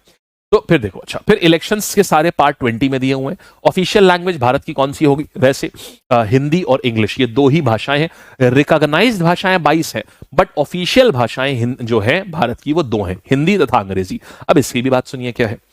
कहानी ये थी कि एक्चुअल में बात ये आती है, भारत में ना संविधान सभा, कॉन्स्टिट्यूएंट असेंबली में, क्योंकि सभी लोग जो थे ये इंग्लिश से पढ़ के आए थे, विलायत से पढ़ के आए थे, तो उस समय जो भारत की ऑफिशियल लैंग्वेज थी वो इंग्लिश थी, ये हुआ करती थी। लेकिन हुआ क्या है, बोला यह गया कि देखिए हमको ना एक यूनिफाइड भाषा की जरूरत है ताकि हम सबके बीच में यूनिटी रहे। तो बोला यह गया कि हम 1962 तक की, माने 1947 से 15 साल, 1947 से 15 साल तक की, 1962 तक की इंग्लिश को हमको डिसकंटिन्यू कर देना है। 15 साल चला करके 1962 तक की हमें चलाना है, और इसके बाद हमको इंग्लिश को as an official language discontinue कर देना है, और इन द मीन टाइम हमको हिंदी को प्रमोट करते रहना है कि 1962 ऑनवर्ड्स सिर्फ और सिर्फ हिंदी ही भारत की ऑफिशियल भाषा रहे। ठीक है, ये था कि हिंदी को पैरेलली ले आओ और ऐसा हिंदी को ऐसे ग्रो करते जाओ, ग्रो करते जाओ, ग्रो करते जाओ, ग्रो करते जाओ, ग्रो करते जाओ हिंदी को, कि 1962 के बाद में सिर्फ और सिर्फ हिंदी ही भारत की ऑफिशियल भाषा रहे। अब लेकिन प्रॉब्लम क्या हुई? प्रॉब्लम ये हुई दोस्त कि जो राज्य, स्पेशली जो तमिल राज्य थे, जो तमिल का मतलब जो साउथ इंडियन राज्य थे, उन्होंने बोला ये हमको मंजूर नहीं है कि आप यहां पर क्योंकि हमको इंग्लिश में कंफर्टेबल है, हमारी तो हिंदी भाषा ही नहीं, हमारे ऊपर आप थोप क्यों रहे? तो साउथ राज्यों में प्रोटेस्ट शुरू हो गए। तो इसीलिए क्या किया गया कि बोला गया कि ठीक है, 1962 में ये बोला गया कि ठीक है, हम इंग्लिश को हटा नहीं सकते, सो नाउ हमारी दोनों ही ऑफिशियल भाषा रहेंगी, हिंदी भी रहेगी और अंग्रेजी भी रहेगी। ये ऑफिशियल लैंग्वेज का मतलब होता है। ठीक, तो हमारी वो 22 भाषाएं ना, वो 22 ऑफिशियल भाषाएं नहीं, वो रिकॉग्नाइज्ड भाषाएं हैं। ठीक, ये ऑफिशियल भाषा होगी। ऑफिशियल भाषा का मतलब होता है सरकार अपना डिपार्टमेंटल लेवल पे, सरकार जितने भी पत्राचार करेगी, सरकार जितने भी ऑर्डर्स निकालेगी, वो इन्हीं दो भाषाओं में निकालेगी, हिंदी और इंग्लिश। हाँ, फिर आप कहेंगे सर रिकॉग्नाइज का मतलब क्या हुआ? इसका मतलब ये है कि आप कुकी मैत्री की मैंने किसी में भी भेजोगे अगर ना आप, तो सरकार ये नहीं बोल सकती हमको नहीं पढ़ना आता है, सरकार आपके पत्र को वापस नहीं कर सकती है, क्योंकि वो ऑफिशियल लैंग्वेज नहीं है, बट रिकॉग्नाइज्ड लैंग्वेज है। ऑफिशियल लैंग्वेज का मतलब होता है कि सरकार खाली इन्हीं दो भाषाओं का प्रयोग करेगी, हिंदी और इंग्लिश, इसके अलावा सरकार नहीं प्रयोग करेगी। बट हाँ, रिकॉग्नाइज का मतलब होता है कि आपकी बात को समझेगी वो 22 भाषाओं में, लेकिन आपको जवाब देगी वो दो भाषाओं में। हाँ, अगर वो चाहे तो दे सकती है आपको बाकी में भी, लेकिन वो बाध्य इन दो भाषाओं में देने के लिए जरूर है। अगर वो किसी तीसरी भाषा में देगी भी, तो भी जरूरी यह है कि उसको अपनी इन दोनों भाषाओं में ऑर्डर निकालना मैंडेटरी है हर आदेश का। इसीलिए आपने देखा होगा जब भी अगर आप चाहो ना, जैसे नोटिफिकेशन भी आती है ना, पहले क्या होता था, एक हिंदी नोटिफिकेशन आती थी, फिर एक इंग्लिश नोटिफिकेशन आती थी, पहले ऐसा होता था। फिर अब over a period of time सिर्फ इंग्लिश नोटिफिकेशन आती है। लेकिन अगर आप सरकार को बोलो कि नहीं मुझे हिंदी में नोटिफिकेशन चाहिए पूरे अपने एसएससी की, तो वो बाध्य है आपकी बात को मानने के लिए, वो हिंदी नोटिफिकेशन पब्लिश करेंगे। ठीक है, चलिए, रिकॉग्नाइज लैंग्वेज का यूज बताया ना मैंने। रिकॉग्नाइज लैंग्वेज का यूज ये होता है दोस्त कि आप मान लो, अच्छा आपको इंग्लिश नहीं आती, आप इसलिए ऐसा सोच रहे हो क्योंकि आपको इस समय इंग्लिश आती है। आप ना एक काम करो, जैसे ना अगर आप कभी आप थाईलैंड जाओगे ना, तो देखोगे it's a tourist country. Tourist country में हमारे वहां ना दिल्ली चले जाओ, दिल्ली में जो लड़के ना फैन भी बेचते हैं ना, उनको Germany, French, Spanish, Japan, Japanese, Chinese, Hindi, English, 6 की 8 भाषाएं इतना फ्लुएंट बोलते हैं कि मतलब आपको लगेगा यार मेरी इंग्लिश इनके सामने कितनी बिल्कुल एकदम लल्लू टाइप की है। बट थाईलैंड जाइए, मैं जाके सरप्राइज था when I went to Thailand, मैंने देखा वहां पर बेसिक इंग्लिश भी नहीं आती है थाईलैंड के लोगों को, बेसिक इंग्लिश भी नहीं। आप उनको पूछो कि do you have this one mango rice, वो कीवर्ड पे चलते हैं, मैंगो राइस, मैंगो, हाँ मैंगो राइस, मैंगो राइस। अगर आप उनसे कुछ, वो सिर्फ कीवर्ड समझते हैं बस, इंग्लिश आती ही नहीं उनको, वो बोल ही नहीं सकते इंग्लिश, उन्हें आती ही नहीं है। तो ऐसे ही समझो, आप अगर एक ऐसे व्यक्ति हो जिसको ना हिंदी आती है ना इंग्लिश आती है, आप बंगाल में पैदा, आपको बंगाली आती है, तो फिर आप तो उसी में बोलोगे ना, और आप एक्सपेक्ट करोगे कि सरकार समझे उस बात को। तो इसीलिए ये नागरिकों की आसानी के लिए कि नागरिक चाहे तो उन 22 भाषाओं में से किसी भी भाषा में सरकार को पत्र लिख सकते हैं, लेकिन सरकार का जो रिप्लाई रहेगा ये हिंदी इंग्लिश में मैंडेटरी होगा। वो चाहे तो बंगाली में भी कर सकती है। ठीक, अच्छा, इमरजेंसी प्रोविजन यहां दिया गया है कि अगर मान लो देश के ऊपर कोई संकट आ जाए तो कैसे उस संकट से डील करना है, वो है इमरजेंसी प्रोविजन। मतलब सारा का सारा राज्य की सरकारें रहती हैं, लेकिन उनकी सारी पावर खत्म हो जाती है, सारी पावर केंद्र के पास आ जाती है कि सेंट्रल गवर्नमेंट अपने तरीके से उन्हें इमरजेंसी प्रोविजन, सेंट्रल गवर्नमेंट अपने तरीके से उस इमरजेंसी से निपटेगी। माने इमरजेंसी से निपटने की सारी पावर जो है वो केंद्र सरकार को दी गई है, राज्यों को नहीं दी गई है। ठीक है, ये हो गया। ये पार्ट 23 में लिखा हुआ है, ये पार्ट 18 में लिखा हुआ है। पार्ट 20 क्या जाता है, संवैधानिक अमेंडमेंट, जो आर्टिकल 368 आता है, देखो ये भी देखो वहां पर लिखा हुआ है। That's it. तो ये हो जाते हैं आपके 21-22, कुल ये होगा 22 पार्ट हो गए। बोलो जरा यहां तक बढ़िया समझ आया, कोई डाउट तो नहीं है? ठीक है सर, आर्म फोर्सेस से केसेस कहां देखे जाते हैं, मतलब समझा नहीं, फिर से बताइएगा। ऑल गुड है जी, चलें आगे, आप सवाल करें। अब देखो क्वेश्चन कैसे आते हैं, अब हम लोग चलते हैं आगे और देखते हैं किस प्रकार से सवाल पूछता है यहां पर। ठीक है, आइए तो देखते हैं किस प्रकार से सवाल पूछता है। आ जाओ भाई। हाँ, इनमें से फंडामेंटल राइट्स का पार्ट कौन सा है, बोलो भाई, इनमें से कौन सा ऐसा भाग है जो फंडामेंटल राइट्स का है? अरे भाई संगीता, प्लानर देखा है? प्लानर देखा, एक बार प्लानर देखिएगा। सिर्फ ये तो पार्ट और स्केड्यूल पढ़ा रहा हूँ, इसके बाद एक एक आर्टिकल डिटेल में पढ़ेंगे, आर्टिकल 1, आर्टिकल 2, फिर एक एक पार्ट के ऊपर क्लास होगी, पार्ट 3 पर, पार्ट 4 पर, पार्ट 5 पर। प्लानर तो देखिए एक बार। आंसर पार्ट 3 हो गया। मैं आपको बता रहा हूं, मेरा कोर्स ना सबसे, पूरी इंडस्ट्री का सबसे ज्यादा डिटेल्ड कोर्स होता है। पूरी इंडस्ट्री का सबसे ज्यादा डिटेल्ड कोर्स यहां पर मेरा रहता है। आपको अब नाम तो नहीं ले सकता किसी प्लेटफॉर्म को, सही नहीं होता है, लेकिन there are some platform very very famous for test and all.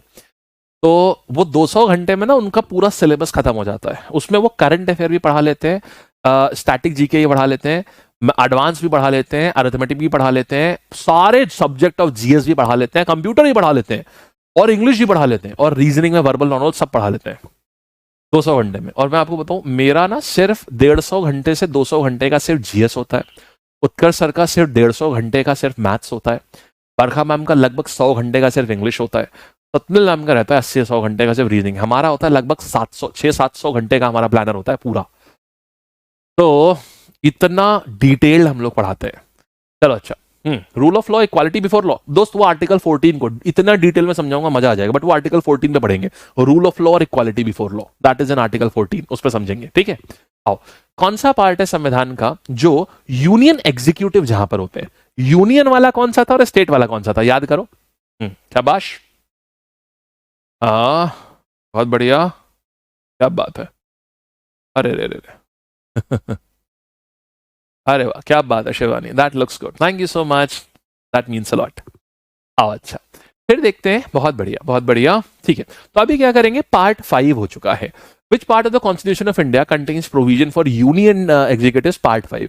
State executive के लिए कौन सा होता है? स्टेट, याद करो, स्टेट होता है, पार्ट 6 होता है स्टेट के लिए, ठीक है। चलो देखो, अब आगे आते हैं। फंडामेंटल राइट्स जो है वो कौन से भाग में लिखे हैं? देखो ये सवाल ऐसे ही आते हैं एग्जैक्टली, तो ये आएंगे आपको भाग 3 में मिलेंगे, ठीक। और आगे आते हैं, फिर देखिएगा पार्ट 8 जो है संविधान का, वो किससे डील करता है? पार्ट 8 किससे डील करेगा? देखिएगा, ये यूनियन टेरिटरीज से डील करता है। ये किससे? देखो सबके लिखते हैं, चलो और सबके लिखते हैं, ठीक है। स्टेट का कौन सा हो जाएगा? पार्ट 6 हो जाएगा। 7 क्या होगा? 7 तो इसमें है नहीं, चलो यूनियन टेरिटरी से क्या हो जाएगा? पार्ट 8 हो जाएगा।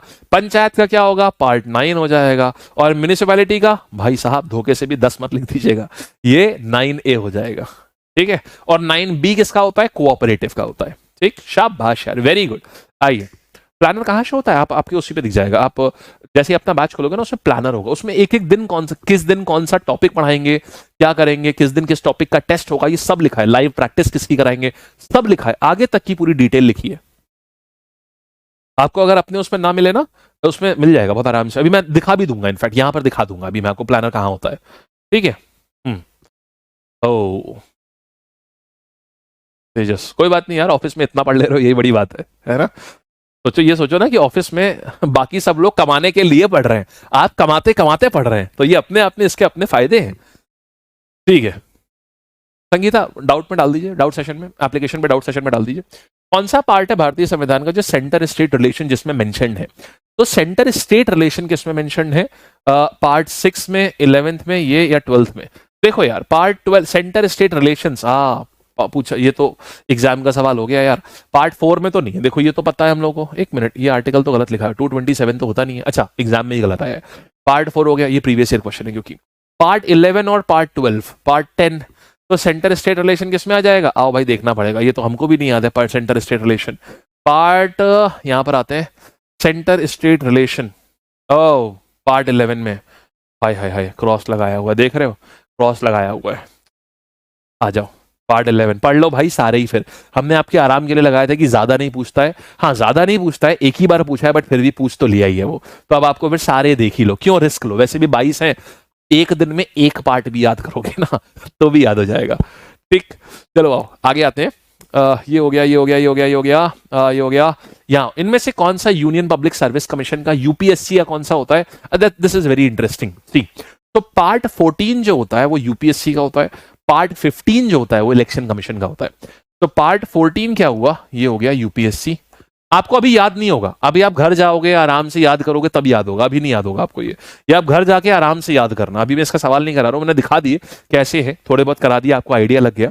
अब इसके बाद घर जाना, इसको खूब अच्छे से पढ़ना, ये देखो इसको खूब अच्छे से पढ़ना। इसके बाद ये देखो services under union and state, माने यूपीएससी, अरे ये तो बहुत आता है, ये तो बहुत आता है भाई, ये आता है यूपीएससी और स्टेट पीएससी। हाँ अब सुनो, इसके आर्टिकल भी खूब आते हैं। अब इसमें लोग गलती क्या करते हैं आपको ये बताता हूं, ये इसमें ये भी बहुत पूछता है और ये भी बहुत पूछता है, इलेक्शन कहां गया, ये भी बहुत पूछता है, ये आर्टिकल भी बहुत पूछता है। लोगों को लगता है कि यूपीएससी और स्टेट पब्लिक सर्विस कमीशन का पार्ट अलग अलग है, एक ही पार्ट है और एक ही आर्टिकल है, वो भी बता दूं 315। आगे पढ़ाऊंगा अभी जब आगे की क्लासेस में अभी आपको और एक एक पार्ट को डिटेल, अभी मैं इन सब पार्ट को डिटेल में पढ़ाऊंगा, प्लानर में चेक करना, डिटेल में पढ़ाऊंगा एक एक पार्ट को। तो अभी तो पूरा इसलिए करा रहा हूं कि आपको एग्जाम में जो डायरेक्टली क्वेश्चन पार्ट के आते हैं आप उनको आंसर कर लो अभी तो, ठीक है। तो 315 होता है, यूपीएससी और स्टेट पीएससी दोनों का होता है। अच्छा अब आओ, अब आगे बढ़ते हैं, ये सब तो आप करेंगे। अब आते हैं स्केड्यूल पे आते हैं, हाँ अब आते हैं स्केड्यूल्स पे गाइस। देखो अब आपको स्केड्यूल याद करवाते हैं। देखो स्केड्यूल का मतलब क्या होता है, ये फर्स्ट ये सब याद करना होगा, सोचो अभी कितना कुछ है। पहला स्केड्यूल, सेकंड स्केड्यूल में ये सब, थर्ड स्केड्यूल में ये सब, फोर्थ स्केड्यूल में ये सब, कैसे याद करोगे, सो टफ ना। आओ छोटा सा है यार, कुछ नहीं है, बहुत आसान है। आओ बताता हूं, देखो तो यहां पर क्या आता है, यहां पर क्या आता है ना, स्केड्यूल की एक ट्रिक होती है, बहुत फेमस ट्रिक है यार, बहुत ही फेमस है, ये मैंने नहीं बनाई है, ये बहुत ही, ये अनंत काल से, दादी बाबा के जमाने से ये चलती चली आ रही है ट्रिक। इसको, इसमें हम प्राइम मिनिस्टर साहब को ये इतनी अच्छी ट्रिक है कि ये इतनी अच्छी ट्रिक है कि मोदी जी की आंखों में आंसू आ जाते हैं। हाँ जी, ऑलराइट, देखो तो यहां पर करेंगे मत करिएगा, अगर आप कर्नाटका जाएं और आपसे कन्नड़ में बोलने को कहा जाए तो आप उनसे बोल दीजिएगा आई विल लर्न कन्नड़, फालतू में मत लड़िए, वहां पर बोल दीजिए yes I will learn it, अभी याद नहीं है बट मैं सीखेगा। उल्टा उल्टा सीधा हिंदी बोलिएगा कि उनको लगे कि आपको हिंदी भी नहीं आती, कन्नड़ मैं, आप वहां कीवर्ड में बात करिए और बस 4-6 keyword, hello brother, welcome, sorry, okay brother, Kannada brother, ऐसा 5-6 कन्नड़ के वर्ड याद कर लीजिएगा। Trying Kannada brother, practice brother, Kannada brother, practice brother, ऐसा करके 6-7 वर्ड याद कर लीजिएगा। मैंने आपको क्या बताया, जब पूरा थाईलैंड जिसकी इकोनॉमी टूरिज्म पे चलती है, उनको अंग्रेजी नहीं आती भाई, वो तब से कीवर्ड पे चल रहे हैं। तो जाते जाते जिस भी राज्य में जाओ, please, thank you, sorry, name, address, बस ये 4-6 कीवर्ड लिख लो, अरे हाथ पे लिख लो और सीधे जाके चाप दो ये कीवर्ड, आपका काम कहीं नहीं रुकेगा। इतनी अच्छी स्ट्रैटेजी होती है। अब तो भाषा सीखने की जरूरत ही नहीं है, बहुत सही चीज बता रहा हूं, सिर्फ 10-12 कीवर्ड लिख के जाओ बस, और वो जाके बोल दो वहां पर, खत्म कहानी, ठीक है। चलो देखो, अच्छा हाँ, बीच बीच में ब्रदर बोलना है, ये भी बोलना है, उससे लगता है कि आदमी बाहर का है, वहां का नहीं है, बहुत अच्छा सॉफ्ट आदमी है।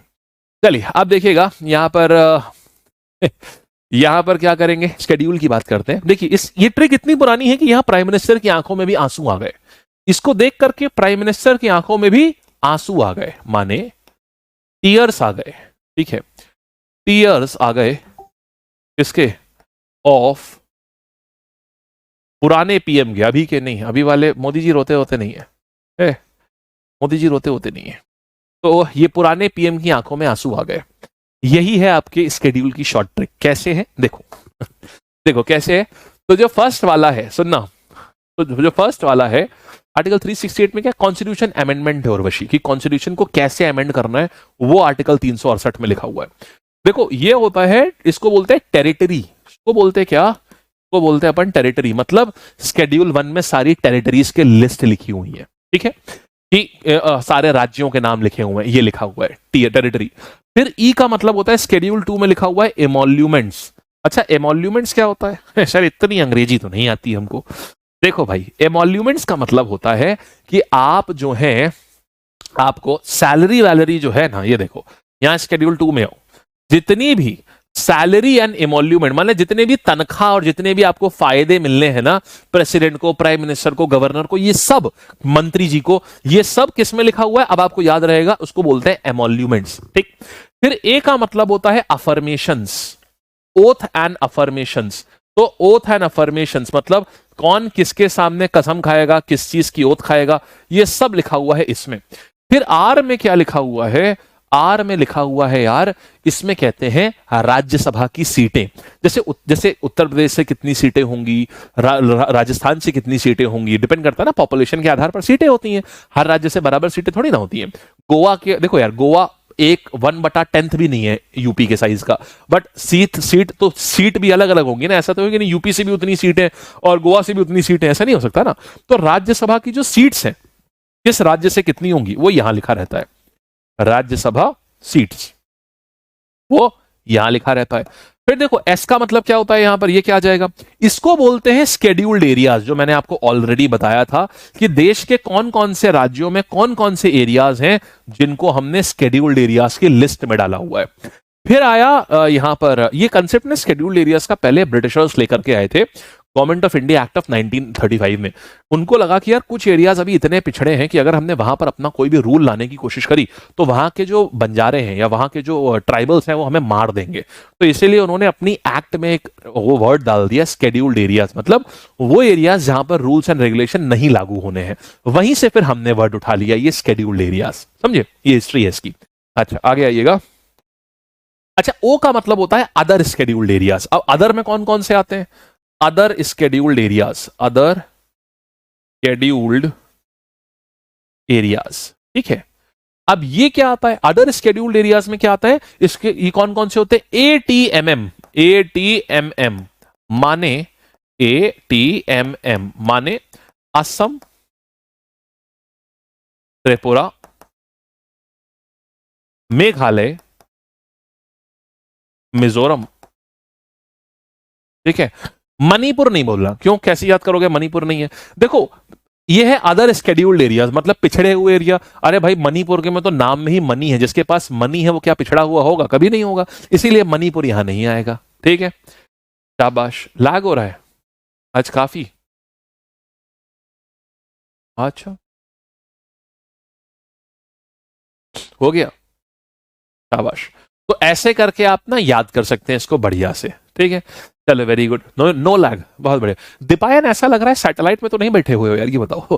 पूरे क्लास में ना कई लोगों का अटक चुका है, लेकिन हमारे दीपायन भाई हैं जो तब से ऐसा लग रहा है सैटेलाइट के सीधे इंटरनेशनल स्पेस स्टेशन में ही जाके बैठ करके क्लास ले रहे हैं आप। आपको एक बार भी नहीं लैग किया, आप ही तो मेरी होप है, आप ही तो मेरी होप है। आपका एकदम बढ़िया चल रहा है, शाबाश। चलिए ठीक है, नो लैग, मान्या का भी नो लैग है, ठीक है, बिल्कुल लैग नहीं। अतुल सिंह ने भी बोल दिया, अरे भाई साहब साहब आ गया है, ठीक है। चलिए शाबाश, आगे बढ़ते हैं, हो गया, ठीक। आओ चलो नेक्स्ट कहानी पर आते हैं, आइएगा आओ, चलिए अब आगे बढ़ जाते हैं हम लोग।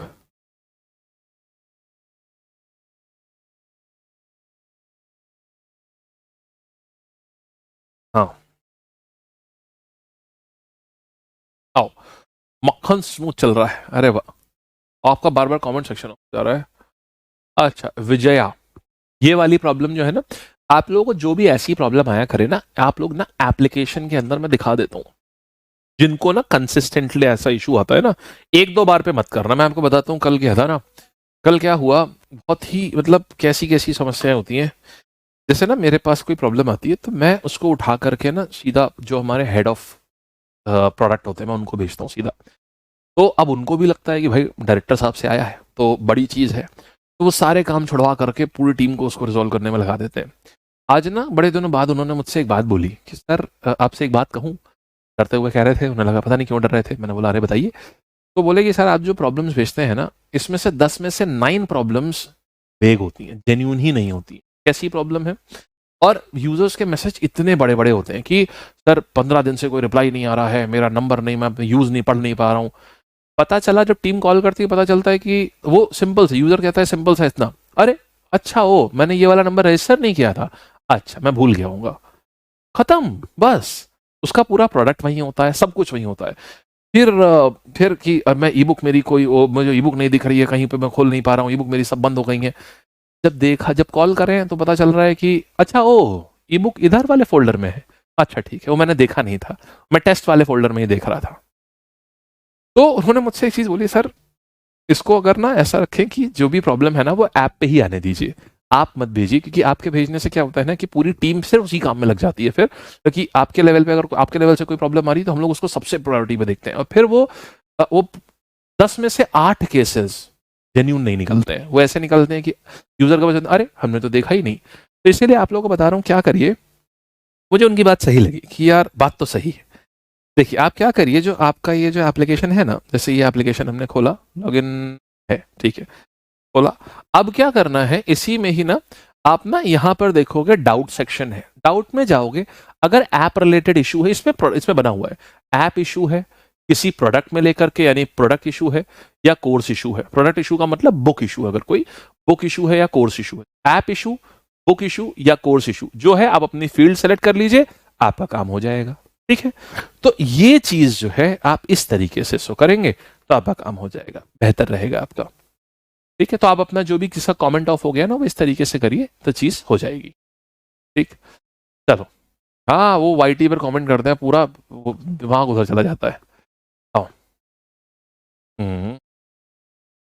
अब देखना, आगे बढ़ते हैं। अब देखिएगा, तो इस पे हो गया ना, ये देख लिया आपने, यहां तक देख लिया, यहां तक हो चुका है, जल्दी जल्दी बताइएगा। रश्मि क्यों स्पैम कर रही हैं आप? रश्मि एकदम अलग ट्रीटमेंट चाहती है, एकदम अलग क्लास से, है ना, बिल्कुल अलग। रश्मि ये बताइए, आपने जो फीस सबमिट करी थी उसमें दो दो गांधी जी बनाए थे क्या? बताना। रश्मि के गांधी जी दो दो, रश्मि के ना एक तरफ गांधी जी बनाई थी और दूसरी तरफ कस्तूरबा गांधी बनाई थी, है ना रश्मि? रश्मि को अलग लेवल का ट्रीटमेंट चाहिए होता है। अच्छा, एफ में देखो होता है फेडरल फीचर्स, मतलब हम कौन कौन सी पावर्स को बांट रहे हैं, देखो ध्यान से देखना। तो यहां हो जाता है फेडरल फीचर्स, हो जाते हैं यहां पर। ठीक है, फेडरल फीचर्स होते हैं यहां पर कि सेंटर और स्टेट रिलेशन में जो पावर का डिस्ट्रीब्यूशन होता है ना, वो होता है। फिर आगे देखते हैं, ओ का मतलब होता है ऑफिशियल लैंग्वेज। ठीक है, ओ का मतलब होता है ऑफिशियल लैंग्वेज। एल का मतलब होता है लैंड रिफॉर्म्स, मतलब जो लैंड रिफॉर्म लाए गए तो उससे रिलेटेड जो भी बातें हैं सब यहां पर डाली गई हैं। डी का मतलब होता है डिफेक्शन लॉ, मतलब एंटी डिफेक्शन लॉ लाया गया था कि कोई भी मंत्री अपनी पार्टी इलेक्शन के बाद अपनी पार्टी ना बदल ले, उसके लिए इसको लाया गया था। ठीक है, इसके बाद क्या हो जाएगा, पी का मतलब आ जाता है पंचायत, और एम का मतलब होता है म्यूनिसिपैलिटी। ठीक है, एम का मतलब होता है म्यूनिसिपैलिटी। हो गया यार, पूरा शॉर्ट ट्रिक आ गया। देखो, पूरा का पूरा शॉर्ट ट्रिक आ गया। कैसे आया देखना, टीयर्स ऑफ ओल्ड पीएम, सुंदर लग रहा है ना बोर्ड, एकदम बढ़िया सा लग रहा, कुछ नासा टाइप चीजें हम लोग सीख रहे हैं। ठीक है, देखो, चलो यहां पर आएंगे। चलिए अब यहां पर देखिएगा, तो इस पे देखेंगे, अगर टी का हुआ टेरिटरी, ई का हुआ एमोल्यूमेंट्स, एमोल्यूमेंट्स का मतलब क्या हो गया, जैसे सैलरी वगैरह भी इसमें आ गई। ए का मतलब हुआ affirmations, oath and affirmations. R का मतलब क्या होता है, राज्यसभा। एस का मतलब होता है स्केड्यूल्ड एरियाज, ये हो गया। फिर देख लो, फिर ओ का मतलब होता है अदर स्केड्यूल्ड एरियाज। फिर एफ का मतलब होता है फेडरल फीचर, ओ मतलब official language, land reform, defection law, panchayat, municipality. 12 के 12 स्केड्यूल आपको याद हो गए शॉर्ट ट्रिक से, बोलो बढ़िया है। ठीक है, 10th वाला होता है डिफेक्शन लॉ। इसका मतलब ये होता है कि अगर मान लो कोई मंत्री, जैसे मान लो अभी क्या हुआ, लेट्स से कि अभी जैसे वहां पर है, जैसे देखो अभी क्या हुआ है, जम्मू कश्मीर में इलेक्शंस हुए, तो उसमें कांग्रेस और नेशनल ये जो उनकी पार्टी है, उमर अब्दुल्ला की जो पार्टी है, तो एनसी, नेशनल कॉन्फ्रेंस, हाँ, नेशनल कॉन्फ्रेंस ने मेजर सीटें नेशनल कॉन्फ्रेंस ने जीती हैं, कांग्रेस से तो 2 सीटें जीती हैं, बीजेपी ने 28 सीटें जीती हैं। अब सोचो अगर ऐसा हो कि नेशनल कॉन्फ्रेंस के 10-15 एमपी, 10-15 एमएलए आकर के बीजेपी को ज्वाइन कर लें, तो बीजेपी सरकार बना लेगी। तो ऐसे तो फिर ये खरीद फरोख्त चलती रहेगी एमपी और एमएलए की। तो इसीलिए एक बैन लगा दिया गया इसके ऊपर कि अगर आप जिस पार्टी से चुनाव लड़ोगे, अगर आपने चुनाव जीतने के बाद पार्टी बदल ली, तो आपको हम ये कर देंगे, बेदखल कर देंगे हम आपको। इसी को बोलते हैं डिफेक्शन लॉ। तो ऐसे करके कई रूल्स हैं कि आप ऐसे ऐसे ये कंडीशन है कि आप पार्टी नहीं बदल सकते, वो सब 10th में लिखा हुआ है, समझ गए। सुशील, लैंड रिकॉर्ड का देखो यहां पर क्या है, लैंड रिकॉर्ड का मतलब क्या होता है, ध्यान से समझिएगा, देखिएगा। साक्षी आप डाउट उसमें डाल दो, ऐप इशू वाले में डाल दो। लैंड रिफॉर्म का मतलब क्या होता है ये आपको बताते हैं। लैंड रिफॉर्म का अर्थ ये होता है कि जब देखो भारत में, जब भारत आजाद हुआ तो 1951 में क्या किया गया, बहुत सारी लैंड यहां बहुत बड़े बड़े जमींदारों के पास थी, तो उनसे हमने जमीनें ली हैं, एक तरीके से आप ये भी कह सकते हैं छीनी है। सरकार ने उनसे जमीनें ले करके जो बाकी किसान थे उनको जमीन बांटी है, रॉबिनहुड वाला काम किया है। और उनके पास जमीनें कहां से आई, ब्रिटिशर्स ने उनको जमीनें दे दी थी, तो हालांकि उनके पास जमीन आने का भी कोई वाजिब रीजन नहीं था, तो उनसे जमीनें लेकर के बाकियों को दी हैं और लिमिट लगा दी कि एक आदमी इतनी ही जमीन रख सकता है। तो ऐसे करके चीजें रखी गई, तो वो सारे जो रिफॉर्म्स थे वो लैंड रिफॉर्म्स में डाले गए, समझे, ये चीज है। नहीं, हिंदी कोई ट्रिक नहीं है प्रियांशु, ट्रिक तो यही है दोस्त। तो ये आ गया पूरा स्केड्यूल का, ठीक है। अब इस पे भी ना डायरेक्ट सवाल आते हैं, बताओ इनमें से कौन सी चीज बताइएगा गलत है। फर्स्ट शेड्यूल में स्टेट और टेरिटरी है, सही है। सेकंड में लैंग्वेज है, नहीं, टीई, ईयर्स, ई, तो टीयर्स ऑफ ओल्ड पे माने ये इसमें एमोल्यूमेंट्स ऑन सैलरीज दी हुई हैं इसमें, है ना। तो देखो इनमें से कौन से शेड्यूल है जो एलोकेशन ऑफ सीट से बात करता है, आंसर देना कौन सा हो जाएगा।